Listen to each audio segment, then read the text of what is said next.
Beautiful woman. Explain to us.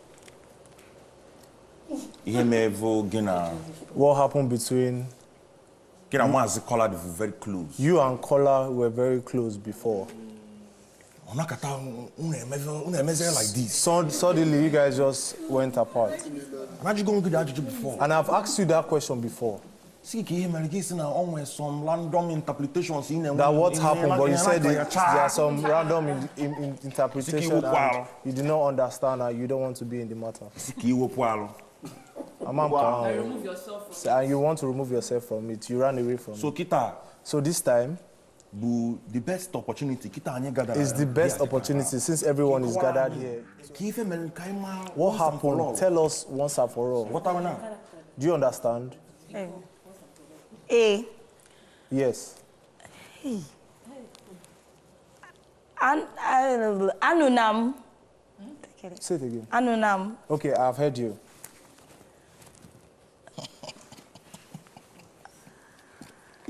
You know what? Fuck it, I'm obsessed with Kola. Fuck it, I have to say it. That I'm obsessed with Kola. This is the wrongest time. I'm not even obsessed with evil. What's obsessed with evil? Imagine if I did not laugh and then I start going around to everybody to say good friend that they called you fish. Because the very next day I remember calling you tilapia. Do you understand? And I said, you know what? I was like, no, I'm not even really like going to. I don't even care if people went back to Israel doing this because. No, you were. No, I'm not saying I'm not saying I was not. I said I don't care if people went back to Israel doing this because nobody was there when they were calling me obsessed and calling me names as well. I've never heard that from mentioned. But I just told Coach and I said. But you said it to his face now. You said you and you said it. Because the thing when you say eating that question. Well, it's not me that said it though. I don't know because the thing is. And when MC asked me that question, I can't even after I told her, I said thank you for asking me that question because I didn't really want to go too deep out of respect for what's his name?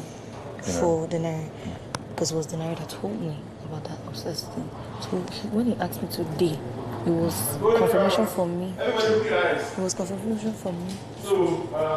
Speak. But because I could not really speak English, I was like, you know what, fuck it, let me say it in English. Cotton came to me and I was like, oh, he didn't say that, it was Gigi that said it.